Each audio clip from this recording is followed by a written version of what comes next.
नमस्कार साथियों, स्वागत करता हूं मैं आपका शाश्वत एसआर क्लासेज में। एक बार फिर से अपन द्वितीय श्रेणी अध्यापक भर्ती परीक्षा विषय हिंदी के रचना और रचनाकार से संबंधित अध्ययन कर रहे थे। हमने कहानी भाग को पूरा कर लिया है और आज एक नाटक जिसका नाम लहरों के राजहंस है उसको लेकर मैं आपके सामने प्रस्तुत हूँ। और इस नाटक को हम दो भाग में अध्ययन करेंगे। प्रथम भाग आज हम अध्ययन करने जा रहे हैं। इस भाग के अध्ययन करने से पहले हम इस नाटक के जो रचनाकार हैं श्री मोहन राकेश, उनके बारे में संक्षिप्त परिचय प्राप्त करेंगे। इस नाटक के रचनाकार मोहन राकेश जी हैं। इनका जन्म 8 जनवरी 1925 ईस्वी में अमृतसर पंजाब में हुआ था। इन्होंने 3 नाटक आषाढ़ का एक दिन, लहरों के राजहंस जो कि आज हम पढ़ेंगे, ये 2 नाटक तो इतिहास कथानक पर आधारित है। यानी इसके जो इन दोनों नाटकों के आषाढ़ का एक दिन और लहरों के राजहंस, इसके जो पात्र है, इसकी कथा वस्तु है, विषय वस्तु है, वो ऐतिहासिक है। और एक और नाटक है इनका आधे अधूरे, वो आधुनिक मध्यम वर्गीय यथार्थवादी चेतना पर आधारित है। कुल मिला के बात यह है कि इन्होंने 3 नाटक लिखे हैं और ये नाटक न केवल पठन की दृष्टि से, अध्ययन की दृष्टि से, बल्कि रंगमंच की दृष्टि से भी बहुत ही उत्कृष्ट नाटक माने जाते हैं। कहा जाता है कि प्रसाद जी की जो नाटक है उनकी विषय वस्तु, उनका कथा संयोजन तो बहुत सुंदर है, लेकिन उनमें, उन नाटकों में रंगमंचीयता बिल्कुल नहीं है, ऐसा आलोचकों का मानना है। लेकिन मोहन राकेश जी ने ये जो नाटक लिखे हैं वो रंगमंच को ध्यान में रखकर लिखे हैं, इसीलिए उनके नाटकों के जो अंक हैं वो मात्र 3 अंक रहते हैं नाटकों में। और दूसरी बात, जो नाटक जहाँ रंगमंच होना है उसकी सुविधा को ध्यान में रखते हुए सिर्फ एक स्थान पर ही पूरे नाटक का मंचन किया जा सकता है, ऐसी व्यवस्था रखते हैं। इन्होंने हिंदी नाटक व रंगमंच की दूरी को समाप्त किया है। हिंदी नाटक और रंगमंच की दूरी को समाप्त करने का मतलब है कि इनके समकालीन जो नाटककार थे या इनके पहले जो नाटककार थे वो नाटक तो अच्छा लिखते थे, लेकिन रंगमंचीय दृष्टि से वो उतने सफल नहीं कहे जा सकते हैं। वैसे हिंदी साहित्य में जयशंकर प्रसाद जी को महान नाटककार माना जाता है, लेकिन उनका एक जो नाटक है ध्रुव स्वामिनी, उसको छोड़कर कोई भी नाटक ऐसा नहीं है जिसे रंगमंच पर प्रस्तुत किया जा सके। हम आगे बढ़ते हैं। लहरों के राजहंस नाटक भाग 1 के अंतर्गत सर्वप्रथम है इसके पात्रों का परिचय प्राप्त करेंगे। प्रमुख पात्र है और जो इस नाटक का नायक है वो नंद है। और नंद गौतम बुद्ध का सौतेला भाई है, गौतम बुद्ध के सौतेले भाई हैं। और ये जो नाटक है, संपूर्ण नाटक इनके मानसिक द्वंद्व पर केंद्रित है। इसका अपन आगे अध्ययन करेंगे। और दूसरी पात्र है सुंदरी। ये जो नंद है इनकी रूप गर्विता रानी है, जिसको अपने रूप पर, अपने सौंदर्य पर बहुत ज़्यादा अभिमान है। और एक और पात्र है श्यामांग। ये राज कर्मचारी है और दूसरे अंक में ये ज्वर से पीड़ित होते हैं और प्रलाप करते हैं, और उस प्रलाप में बड़ी बड़ी बातें करते हैं सांसारिक संबंधों से संबंधित। और श्वेतांग है, ये जो नंद है उनके प्रधान राज कर्मचारी है, और ये नंद एवं सुंदरी का विश्वास पात्र है श्वेतांग। वैसे श्वेतांग और श्यामांग दोनों राज कर्मचारी हैं, लेकिन ये प्रधान राज कर्मचारी है। दूसरी बात, एक और पात्र है अलका, जो सुंदरी की परिचारिका यानी दासी है। और इस जो ये अलका है ये सुंदरी का पूर्ण ध्यान रखती है। इसके बाद में एक और नारी पात्र है निहारिका, ये दासी है, विशेष दासी नहीं है, विशेष दासी अलका है। और उसके बाद में एक और पात्र है मैत्रेयी, नंद का मित्र है, जो ये जो कामोत्सव होता है उसमें सभी किसी न किसी बहाने से मना कर देते हैं, एकमात्र ये मैत्रेयी होते हैं नंद के मित्र जो कामोत्सव में शरीक होते हैं, आते हैं। हालांकि इनका मन भी इसमें नहीं रमता है, फिर भी आते हैं। शशांक है जो गृह अधिकारी है, और भिक्षु आनंद ये बुद्ध के शिष्य हैं। इस प्रकार से इस कहानी में सॉरी इस नाटक में कुल 9 पात्र है, 1 2 3 4 5 6 7 8 9 ये प्रमुख पात्र है। और इसका जो ये नाटक है उस समय जो जिस स्थान से संबंधित था वो कपिल वस्तु जो इनकी राजधानी हुआ करती थी। गौतम बुद्ध जी की जब वो राजकुमार थे, इनके पिता शुद्धोधन थे, उनकी राजधानी थी। और ये जो स्थान है ये राजकुमार नंद के भवन में सुंदरी का कक्ष है। एक ही कक्ष में इसके जो 3 अंक हैं, तीनों रंगमंच की दृष्टि से इस प्रकार से नाटक को लिखा गया है कि तीनों दृश्य ये एक ही राजकुमार नंद के भवन में जो सुंदरी का कक्ष है उसी कक्ष में दिखाए जा सकते हैं, दर्शाए जा सकते हैं। ऐसा सुंदर संयोजन किया है कि एक ही कक्ष में वो तीनों दृश्य आराम से रंगमंच की दृष्टि आराम से फिल्माए जा सकते हैं, आराम से दिखाए जा सकते हैं। और ये जो नाटक आषाढ़ का दिन, इसमें भी 3 अंक है, आधे अधूरे नाटक इसमें भी 3 अंक है, और इसमें भी एक ही स्थान है जिसपे आराम से नाटक के जो सारी जो कथा वस्तु है वो मंचित की जा सकती है। अब अपन चलते हैं कि नाटक का सारांश क्या है। इस नाटक जो लहरों के राजहंस नाटक है उसके भाग 1 के अंतर्गत इसका सारांश है। प्रथम अंक, ये 3 अंकों का नाटक है, ये कामोत्सव के आयोजन से प्रारंभ होता है। प्रथम अंक जो है कामोत्सव के आयोजन से प्रारंभ होता है, और सुंदरी इस आयोजन द्वारा ये जो नंद की रूप गर्विता रानी है वो सुंदरी ये कामोत्सव के आयोजन के द्वारा बुद्ध के प्रभाव को क्षीण कर देना चाहती है, उनके प्रभाव को कम आंकती है वो, और वो ये सोचती है कि मेरे रूप सौंदर्य के आगे बुद्ध कुछ भी नहीं है। और हालांकि जब ये आयोजन का प्रस्ताव करती है तो नंद जो उनके पति हैं इस बात से ज़्यादा संतुष्ट नहीं है। नंद इस आयोजन के पक्ष में नहीं है, लेकिन चूंकि उनकी रानी जो है सुंदरी कहती है तो उनको करना पड़ता है। इस उत्सव में मैत्रेय के अलावा, जैसा कि मैंने पहले कहा, मैत्रेय नंद के मित्र है के अलावा कोई भी नहीं आता है, और वो भी पूरे मन से वहाँ शरीक नहीं होते हैं। अतिथियों के न आने से, अतिथियों के आने से लिखा है, लेकिन यहाँ है न आने से है, यहाँ न आने से, अतिथियों के न आने से सुंदरी अपने आप में अपमानित महसूस करती है कि मेरे जो अतिथि है उन्होंने मुझे क्या समझा, मैंने इतना सुंदर आयोजन, इतनी शानदार व्यवस्था की थी, फिर भी कोई नहीं आया। अपमानित महसूस करती है, और इस सबके पीछे षड्यंत्र मानती है कि किसी न किसी व्यक्ति का, या हो सकता है गौतम बुद्ध का ही षड्यंत्र हो, जिसकी वजह से कोई भी कर्मचारी, कोई भी अतिथि नहीं आए, और इससे वो अपना अपमान महसूस करती है। इसी के साथ प्रथम नाटक का प्रथम अंक समाप्त हो जाता है। चलिए आपको लिए चलते हैं नाटक के दूसरे अंक की तरफ।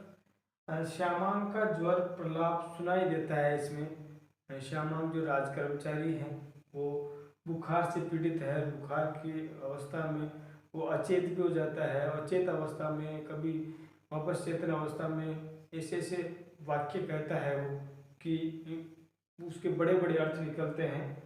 और नंद अलका को श्यामांग का ध्यान रखने को कहता है। ये अलका यही है जो सुंदरी की विशेष परिचारिका है, तो नंद उनको कहते हैं कि आप श्यामांग का ध्यान रखिए जो कि ज्वर से पीड़ित है।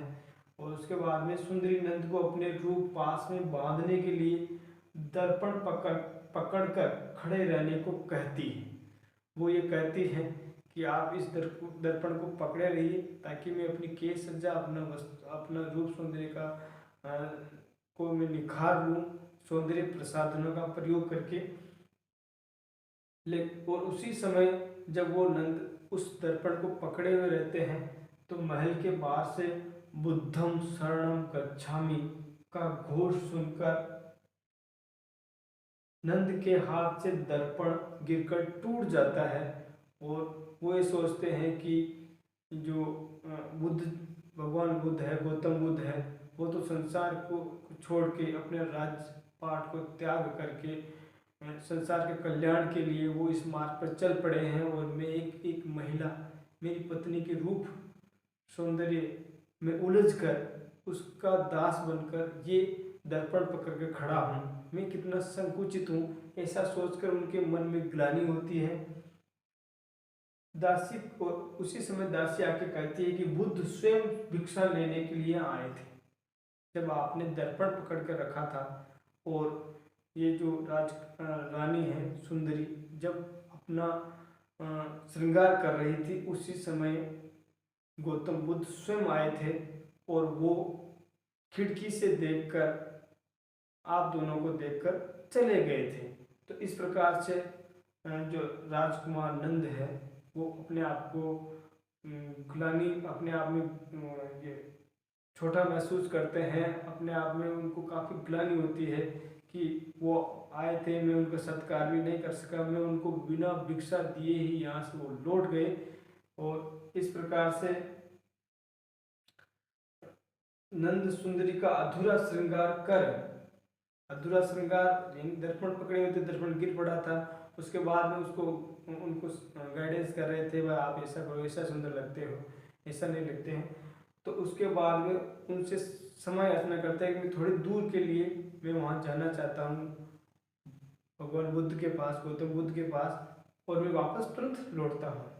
तो ऐसा कह के क्षमा याचना है, तो ऐसा कहकर अधूरा श्रृंगार छोड़कर क्षमा याचना हेतु बुद्ध के पास जाते हैं कि आप आए थे, मैं आपको भिक्षा नहीं दे सका, मैं आपका स्वागत सत्कार नहीं कर सका, मैं सांसारिक बंधनों में बंधा हुआ था और अपनी पत्नी या अपनी रानी के रूप पास में बंधकर मैं आप पर ध्यान नहीं दे सका।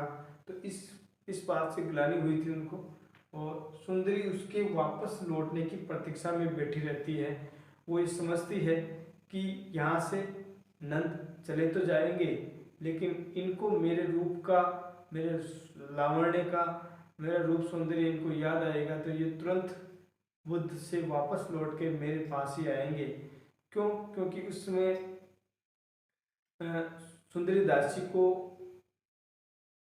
जो अलका होती है उसको कहती है कि नारी का आकर्षण पुरुष को पुरुष बनाता है, नारी का आकर्षण पुरुष को पुरुष बनाता है, यानी नारी के आकर्षण से में युक्त होने पर, उसमें अनुरूप होने पर ही पुरुष पुरुष बनता है।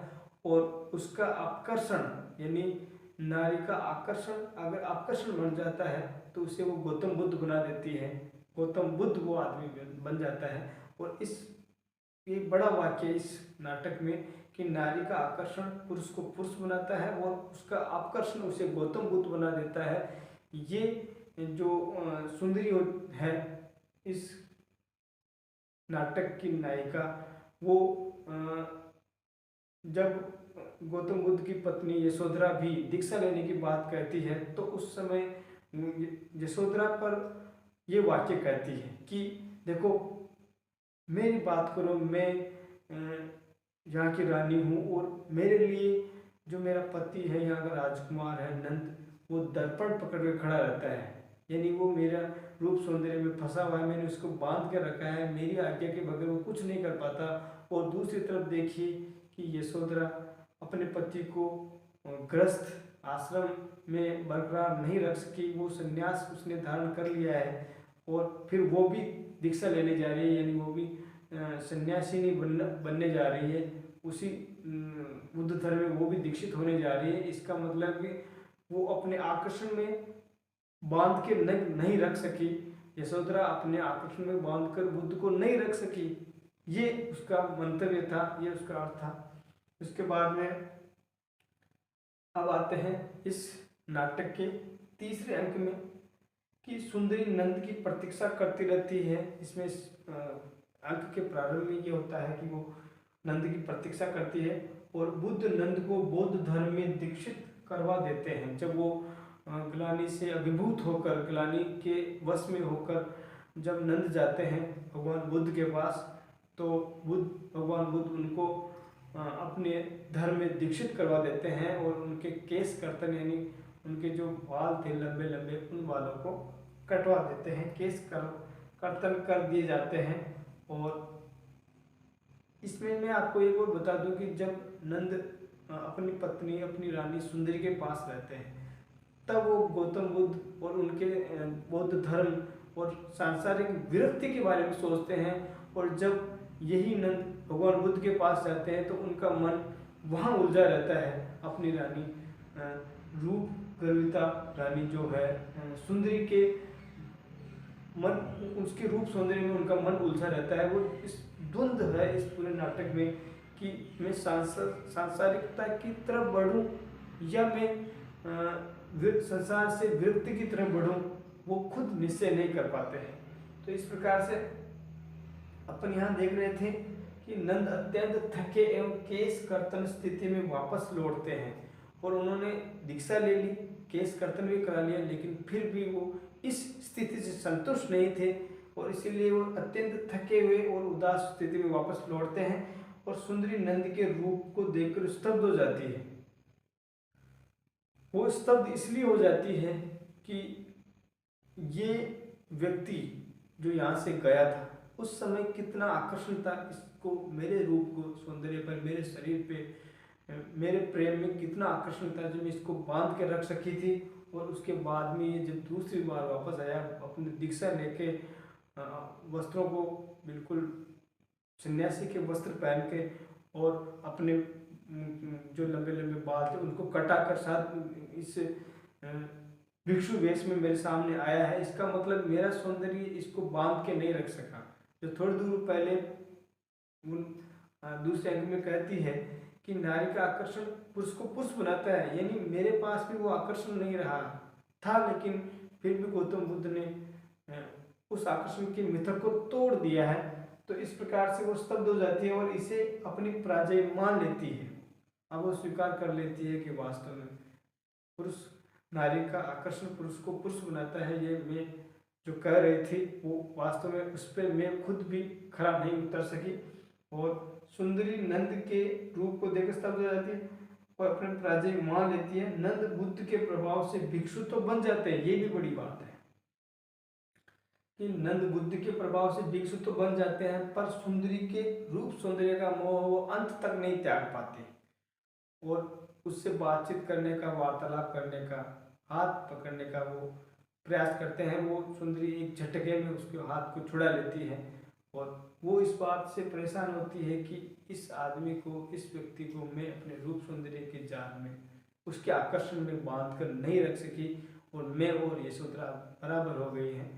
तो इस प्रकार से और फिर बाद में जब अपना अपमान महसूस करते हैं नंद, तो आहत भाव से सामने के द्वार से चले जाते हैं। वो अपने आप को अपमानित महसूस करते हैं और बिना कोई मन में उद्धेड़ गुण लिए हुए, बिना कोई निश्चय के वो चले जाते हैं। अंत तक वो ये निश्चय नहीं कर पाते हैं कि जब मैंने दीक्षा ले ली है और जब मैं सन्यासी बन गया हूँ तो मेरे मन में ये स्त्री का आकर्षण कैसे है, और इस स्त्री का आकर्षण है तो फिर मैं दीक्षा में मेरा दीक्षा लेने का उसका क्या तात्पर्य था।